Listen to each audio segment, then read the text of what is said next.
Boom! Welcome back to the channel. I'm Hank Strange. This is StrangerPalooza. We're actually in Middlebury at the Coachmen Class B factory welcome. with Nick. Welcome everybody. How you doing? Doing good, doing good. I wanted to do a quick video.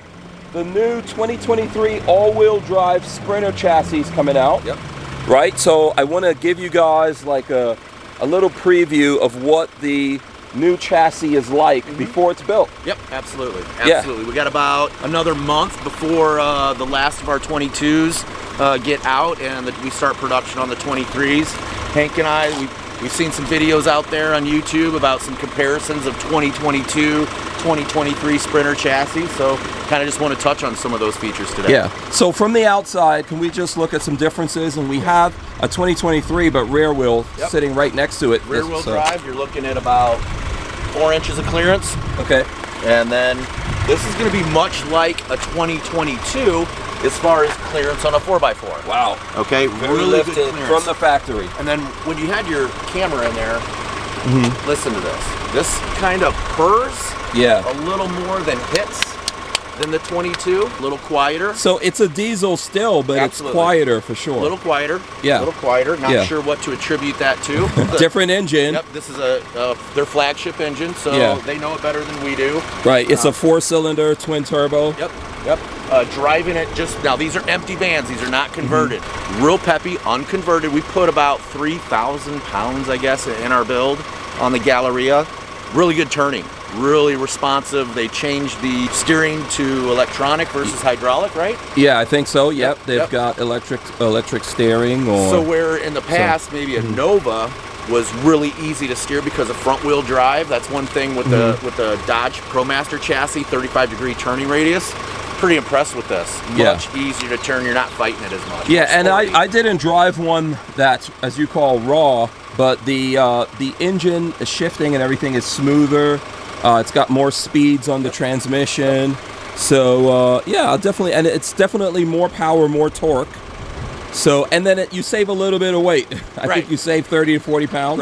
Right. Not a lot. Yeah. But I could use that. I wish it was maybe I could 1,000, but you know, still a great chassis. Still a flagship of ours. Great relationship. So, who's driving? I'll drive. Let's do it. Let's jump in here and do this.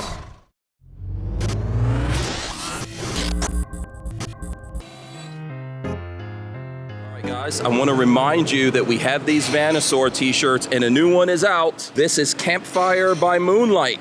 New Vanasaur t-shirt, that's how you pronounce that. If you're a fan of Class B camper vans, whether it's Sprinter, ProMaster, or the Transit, you can get these t-shirts, show your love for that, and support StrangerPalooza. And we don't have any like logos or anything like that on it. Plus you can get StrangerPalooza t-shirts. If you look down here in YouTube, there's a store down there. You could check out the store, get this and other designs.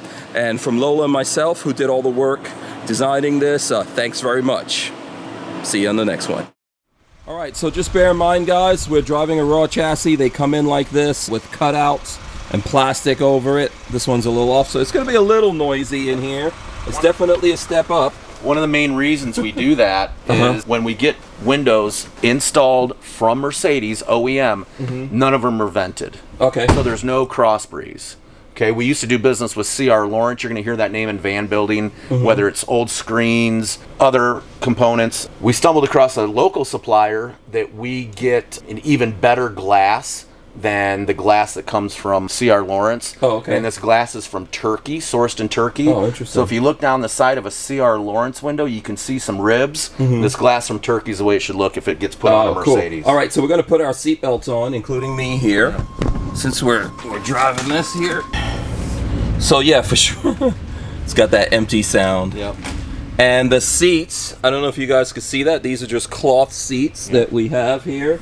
So you guys definitely upgrade the seats. Yep, we take off the OEM recover. Yeah. And then we put on our applique. We steam our applique to let it grow over the OEM. Everything that we do, the thread, the stitching in the recovers is all DOT compliant. And there's a certain breakage, poundage strength of the thread that has to comply with the airbags that we're covering. So always safe, always safe, always safe. Yeah. So we're just gonna kind of spin around campus a little bit. It's Yep. kind of quiet around here at this hour. Mm-hmm. And we're just going to kind of take it through its paces. See how she feels. Very... Go for it. Let's see. Oh, it's picking up and moving. Yeah. Ooh. Yeah. So that was just very responsive before. Right. I can feel now we're talking converted versus non-converted. Okay? Yep. So this is not as heavy as it's going to be. But I felt a lot more pickup in the lower speeds than having to get to 30 or 35 Right, in the so 22. So this more is, torque. There you go. Yeah. Here you go at a lower speed. So this Yeah. is starting to torque up at like 10, 15, 20. Right. Turning, electric turning like we spoke about, you're not fighting this at all. I mean, I am... Sorry. Yeah. Sorry. No, you're good. You just ate. Sorry. No, I'm good. Okay. You're doing all the things I would do if I was driving. Now, outside of the vinyl or the window treatment, that's Yeah. the visqueen. Really quiet, and that engine, you're not hearing that diesel engine more than... I mean, it's quiet. Yeah, there's a nice little roar. There you go. And there's a nice pickup too. Yeah, we're about 45 right now. Yeah. I'm pretty impressed. You know, we got to convert it to see if that changes. Again, we're putting about 3,000 pounds in our Galleria conversion. Right. But, so now I've driven a van that's been converted, not one of yours, but I've driven a van that's been converted, and the pickup was a lot slower based on weight. Right. But very smooth though. Yep. That's one of the things from having all-wheel drive and all that power going to all four, in this case it would be 6 wheels. Yes, sir. Big deal, I think, and it still makes a difference. It'll take you a little longer to get moving than we're doing here in something that's not built up. Now, what's nice about the all-wheel drive is it's full-time, right? All time, yeah, full time, Yep. 50-50 at least from what I saw. Yep. But And when- then if it needs to, it could send less to the back or more to more to the front or whatever combination that it needs depending on your conditions. So what I like about all-wheel drive versus having to select four-wheel drive, right, in 2022, Yep. is now a Florida. You're from Florida, right? Yep. You get one of those 3-inch rains on I-75. You really need to be an all-wheel drive or four-wheel drive. Yeah. You don't have to get outside of your van now. Yeah. Or, you know what I mean, like in the old days? Yeah. So it's automatic, no Yeah. four-wheel drive. You don't have to stop and You don't have shift. to stop, put it in neutral, and do anything. Pardon me. Obviously not getting out. Stop, put it in Yeah. neutral and four-wheel drive. So that's even good when you're just starting from a light. Yeah. Because before you would notice those rear wheels skipping, Yep. whereas here you're gonna leave that light faster. If that, I don't know that matters to everyone, but it does matter to me. Yep. You spend a lot of time driving to the places that you want to go if you're really using Yep. these. So. And while I think you've all heard me say, I want you to take your Galleria out, but safely and not too far out, maybe this can get you another 100 yards with all-wheel drive versus if you're on the farm, if there's 2x4. a bunch of mud and stuff Yeah. like that, you can. Now I wouldn't, just step on that gas. I would take my time. Yep. I would evaluate if I want to back up or go forward. But it helps you, like you said, you don't have to get out or do anything. It's like, I might be in a sticky situation. Let me get out of this, and that's how I look at that. So. Okay, this doesn't have to do with you guys because you only build on the 170 extended. Correct. But I think this will be really a lot of fun in a 144. I think you'll get a lot of impact on that. I mean, I'm Yeah. assuming, Yeah.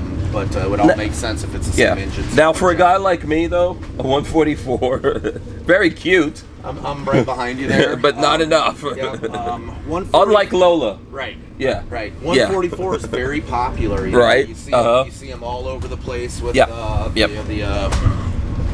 the adventure van segment. Yeah. That we're seeing all over. Yeah, the overland, place. Yeah. overlanding and vans. even the mainstream Yeah. 4x4s from our competitors. Mm-hmm.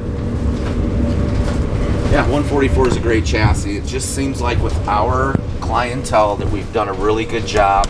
You hear me say this often. We're really good at 60 and over. That 24 foot 2 inches in their wheelhouse. It's got a little bit extra room for the storage, but not as small as a 144. Yeah. And 144 is very nimble. It's just we're not there yet. We're not there yet. This is a good backdrop here for us to wrap this up. Oh wow, look at that breeze, man, with Power windows. with all the power windows. Yeah. So pretty much everything else is very much the same. Not much has changed.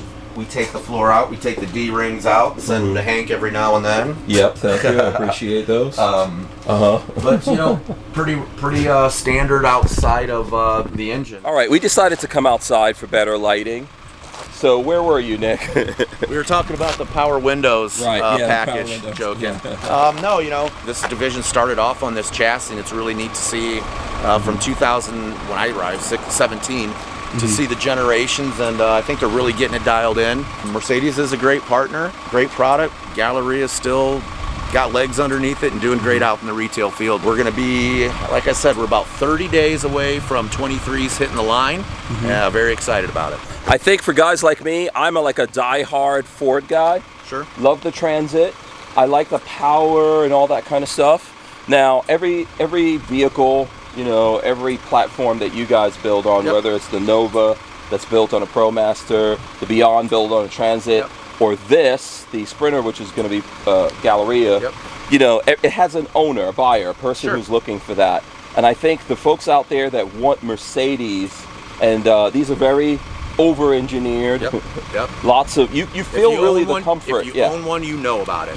Exactly. There's a specific buyer, and I think if I was like, you know what, I gotta have a Mercedes, this seems like the time now that they've gone to all-wheel drive to get into it, in my opinion. 2019 they upgraded the dash, a lot of the controls, the steering wheel, so they're really pushing it.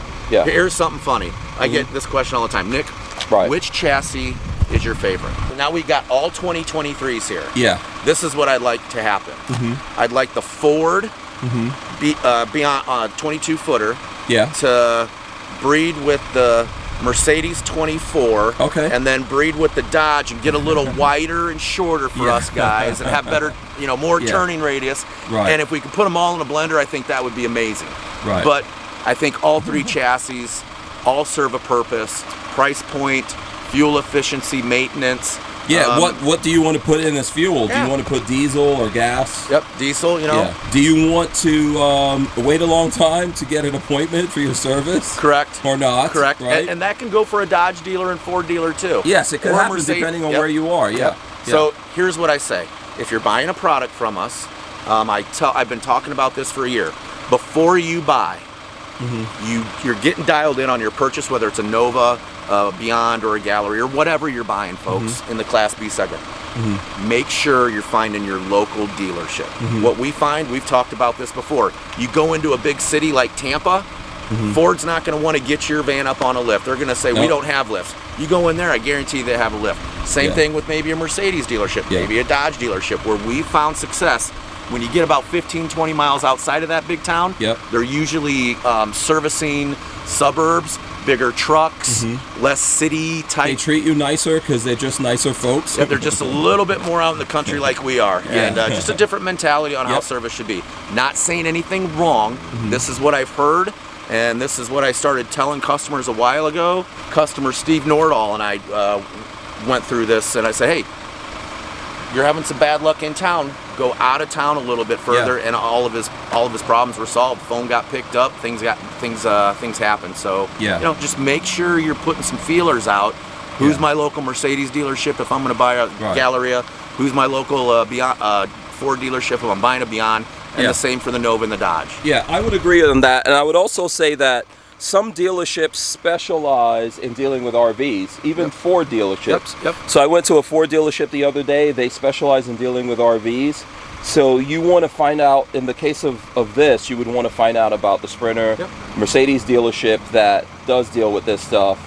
And they might be a little further for you, but it's going to be a lot easier for you to deal with them. And then the last thing is, you guys build the Galleria on the 170 Extended. That's what this is. 2x4 and all-wheel drive. 2x4, so you're still going to be doing that. Sir. And from what I hear, some manufacturers are only going to be building on the 2x4 in the Sprinter chassis. Okay. Not naming names. Right, okay. Just again, we talked about it earlier this week, last night. When we give the customer more options, the customer ends up winning. They get exactly what they want. I think so. Yep. And this would definitely be for someone who wants like as much room as you could get and still be in a Class B. So there you go. I like it. I look forward to coming back and driving this. I think it was good, like me seeing you drive it, and I could feel some stuff. June. Yeah, I want to come back and drive this build. Swinging back by. Absolutely. We'll do it then. Thanks so much, Nick. I appreciate it, man. Appreciate you all very much. There you go. All right, guys, you, let us know if you have any questions. Yes, big shout out to Lola. We'll see you guys on the next video. Peace.